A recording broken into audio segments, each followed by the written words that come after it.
Hello दोस्तों, आप सभी का बहुत बहुत स्वागत है अभी के इस वीडियो में।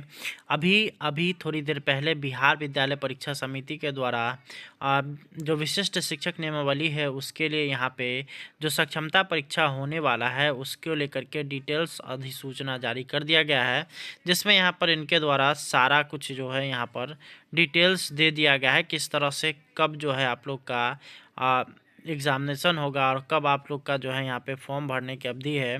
तो यहाँ पे आप लोग देख सकते हैं फॉर्म भरने की अवधि यहाँ पे बता दिया गया है कि दिनांक 1/2/2024 से लेकर के 15/2/2024 के बीच आप लोग को इसमें आवेदन दे देना है। अब यहाँ पे देख लीजिए डिटेल्स आप लोग का अगर देखिएगा तो आप जो पिछला देखे होंगे अधिसूचना था वही है। यहाँ पे सक्षमता परीक्षा के प्रश्न बहुविकल्पिक होंगे, प्रत्येक प्रश्न 1 अंक का होगा, नेगेटिव मार्किंग नहीं है, ठीक है, लेकिन नॉर्मलाइजेशन है, ठीक है। नॉर्मलाइजेशन में होगा क्या, आगे हम आपको उसको डिटेल्स में बताएंगे, ठीक है। अब यहाँ पे आइए, अगला जो यहाँ पर है कि परीक्षा में किस तरह से क्वेश्चन रहेंगे। जैसे अगर आप 1 to 5 के टीचर हैं तो आपके एग्जामिनेशन में जो भाषा के लिए यहाँ पे डिटेल्स दे दिया गया है कि उसका कोड होगा 301। और यहाँ पे देखिएगा इसमें क्या रहेगा, तो इसमें रहेगा आपका प्राथमिक विद्यालय के शिक्षक अभ्यर्थियों के भाषा के अंतर्गत अंग्रेजी भाषा एवं हिंदी भाषा अथवा उर्दू अथवा बांग्ला में से किसी एक भाषा की परीक्षा देनी होगी। तो अंग्रेजी भाषा जो है यहाँ पे अनिवार्य है, यानी कि 10 अंक का अंग्रेजी भाषा रहेगा और 20 अंक का अगर आप हिंदी लेना चाहे तो हिंदी, उर्दू लेना चाहे तो उर्दू, बांग्ला लेना चाहे तो बांग्ला, ये ले सकते हैं। टोटल मिला करके आपको टोटल 30 अंक का ये है, ठीक है।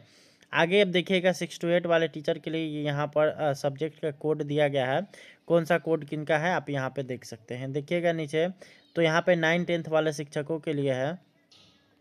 उसके बाद यहाँ पे आप देखिएगा तो आप सभी के लिए यहाँ पर उच्च माध्यमिक विद्यालय के लिए यानी कि 11-12 वाले के लिए है।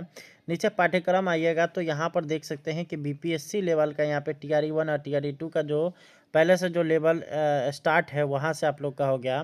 कक्षा 1 से 5 के लिए अगर देखिएगा तो 30 नंबर के यहाँ पे प्रश्न होगा।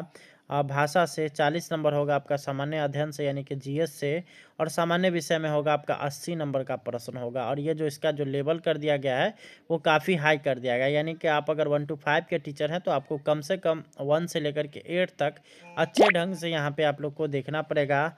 वहीं अगर बात करेगा 6 to 8 की, तो 6 to 8 में 10th लेवल तक आपको जाना पड़ेगा। 9-10 के टीचर हैं तो 12th लेवल तक, और वहीं पे अगर आप 11-12 के शिक्षक हैं तो आप सभी को जो है यहाँ पर बढ़ करके आप लोग को ऑनर्स लेवल तक जाना पड़ेगा। अब यहाँ पे देखिए अहर्ता यहाँ पर स्थानीय निकाय द्वारा प्राथमिक, मध्य माध्यमिक, उच्च माध्यमिक विद्यालयों में नियुक्त एवं कार्यरत शिक्षक, शारीरिक शिक्षक सहित। तो यहाँ पे परीक्षा की देखिएगा तो परीक्षा शुल्क यहाँ पर आप लोग का है 1100 रुपये। परीक्षा की विधि यहाँ पर है कंप्यूटर बेस्ड टेस्ट है, यानी कि कंप्यूटर पर ही एग्जामिनेशन होगा। समय 2 घंटा 30 मिनट लगेगा। अब आगे देखिएगा उत्तीर्णांक कितना है, कितना अंक लाने के बाद आप लोग पास हो जाइएगा। तो जनरल वाले जितने टीचर हैं वो 40% लाएंगे, पिछड़ा वाले 36.5, अत्यंत पिछड़ा वाले 34%, अनुसूचित जाति या अनुसूचित जनजाति के लिए 32%, दिव्यांग के लिए 32%, फीमेल के लिए 32%। प्रमाण पत्र यहाँ पे आप लोग को बिहार बोर्ड के द्वारा दिया जाएगा। आगे देखिएगा 11वां नंबर में, तो परीक्षा फॉर्म भरते समय शिक्षक अभ्यर्थियों को 3 जिलों का विकल्प देना अनिवार्य होगा। और ये आप लोग का मेन यहाँ पर चीज़ है। यहाँ पे 15वां नंबर चीज़ देखिए, तो सक्षमता परीक्षा फरवरी 24 के अंतिम सप्ताह में होने की संभावना है। इसके लिए फरवरी के तृतीय सप्ताह में प्रवेश पत्र निर्गत किया जाएगा। यदि अपरिहार्य कारणवश इन तिथियों में परिवर्तन होता है तो इसकी सूचना समाचार पत्रों में विज्ञप्ति के माध्यम से दी जाएगी। उसके बाद है समिति द्वारा निर्गत प्रवेश पत्र को शिक्षक अभ्यर्थी द्वारा डाउनलोड किया जाएगा।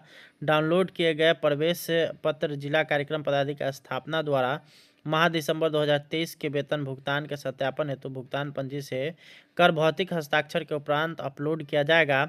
शिक्षक अभ्यर्थी के आधार कार्ड नियोजन इकाई द्वारा निर्गत नियुक्ति पत्र एवं फोटो के मिलान करके जिला कार्यक्रम पदाधिकारी स्थापना द्वारा प्रवेश पत्र पर प्रति हस्ताक्षर किया जाएगा। उसके बाद देखिएगा तो वैसे अभ्यर्थी जिन्हें सक्षमता परीक्षा देनी है उन्हें ऑनलाइन परीक्षा हेतु आवश्यक प्रैक्टिस करने होगी और ICT लैब में यहाँ जा कर के देख सकते हैं। इसके अलावा थंब इम्प्रेशन और आइरिस रिकॉग्निशन दोनों चीज़ होने वाला है। और साथ ही साथ आगे हम लोग देखेंगे तो यहाँ पे नॉर्मलाइजेशन यहाँ पर होगा। नॉर्मलाइजेशन मतलब क्या हो गया कि ये एक तरह से कह लीजिए नेगेटिव मार्किंग का ही एक छोटा सा भाई है, उसका पार्ट है।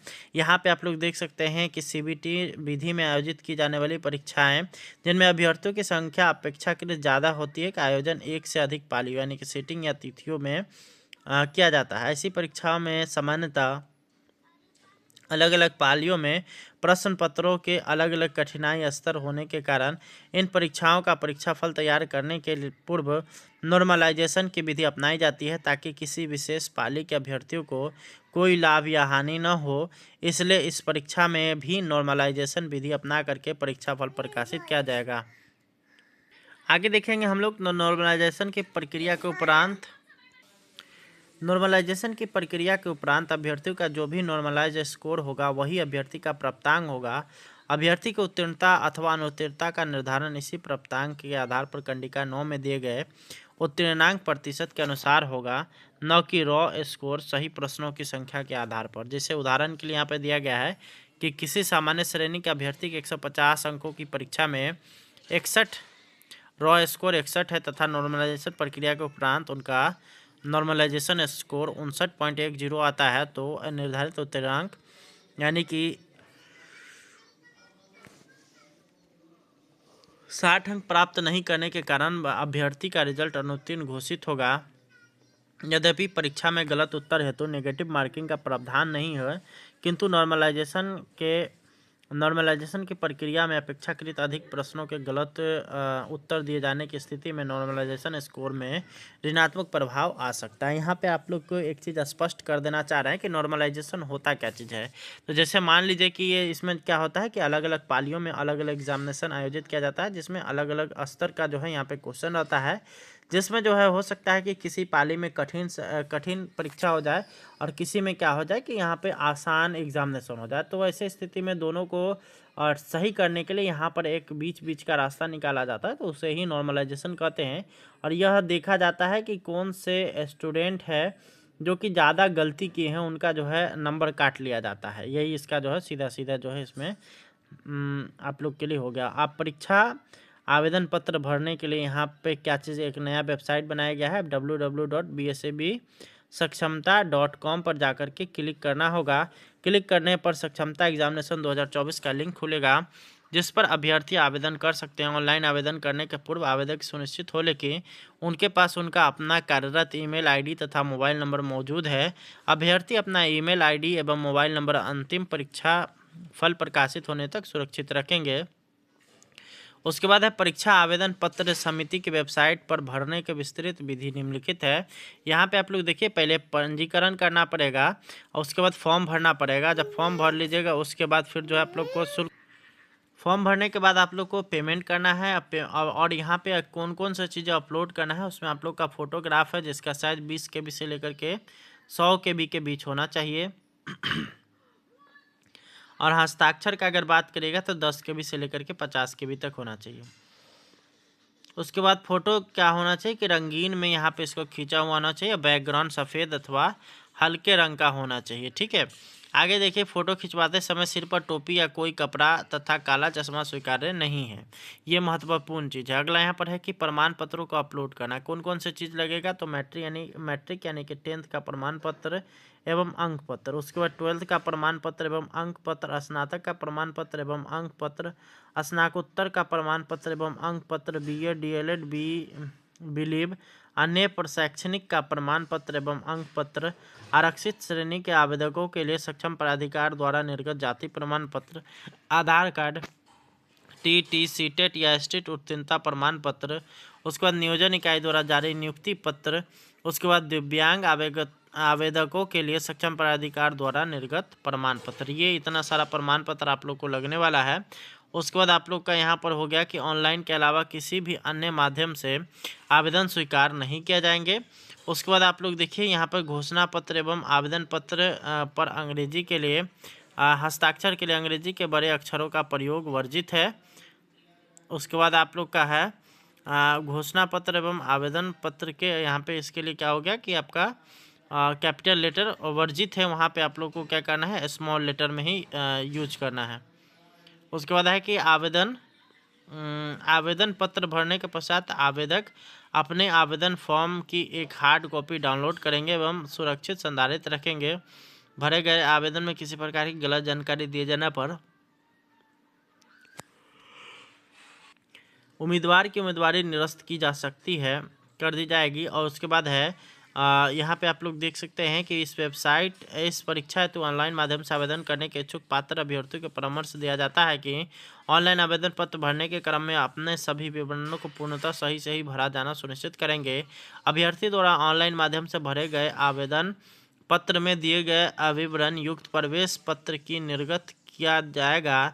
एक बार ऑनलाइन आवेदन जमा हो जाने के उपरांत किसी भी विवरण में किसी भी संशोधन का अनुरोध मान्य नहीं होगा। ऑनलाइन आवेदन के क्रम में वांछित विवरणों को सही भरा जाएगा। किसी भी स्तर पर त्रुटिपूर्ण विवरण अंकित करने के लिए अभ्यर्थी स्वयं दोषी होंगे तथा उनका अभ्यर्थित्व किसी भी स्तर पर समाप्त किया जा सकता है। अंतिम रूप से आवेदन पत्र जमा करने के उपरांत इस सक्षमता परीक्षा से संबंधित किसी प्रकार की त्रुटि में सुधार हेतु दावा मान्य नहीं होगा। अतः अपना आवेदन पत्र सावधानीपूर्वक भरेंगे। अपूर्ण त्रुटिपूर्ण एवं निर्धारित प्रक्रिया इसी में आप लोग के लिए आवेदन पत्र भी यहाँ पे जारी किया गया है। यह आवेदन पत्र आप लोग देख सकते हैं, इसमें क्या क्या चीज़ भरना है वो हम आप लोग को एक अलग वीडियो में अच्छे ढंग से इसमें बताने वाले हैं, किस तरह से आप लोग इसको भर सकते हैं बिना किसी त्रुटि के। और आप लोग जो है इसमें आसानी से आप लोग का जो एग्ज़ामिनेशन है उसको जो है यहाँ पे क्लियरेंस कर सकते हैं। उसका जो फॉर्म फिलअप करने का जो बात है उसमें किसी भी तरह का कोई भी त्रुटि नहीं हो सकता है। तो उम्मीद करते हैं कि आप लोग को सारी जानकारी समझ में आई होगी। आप लोग से मिलते हैं नेक्स्ट वीडियो में। धन्यवाद। Thanks for watching.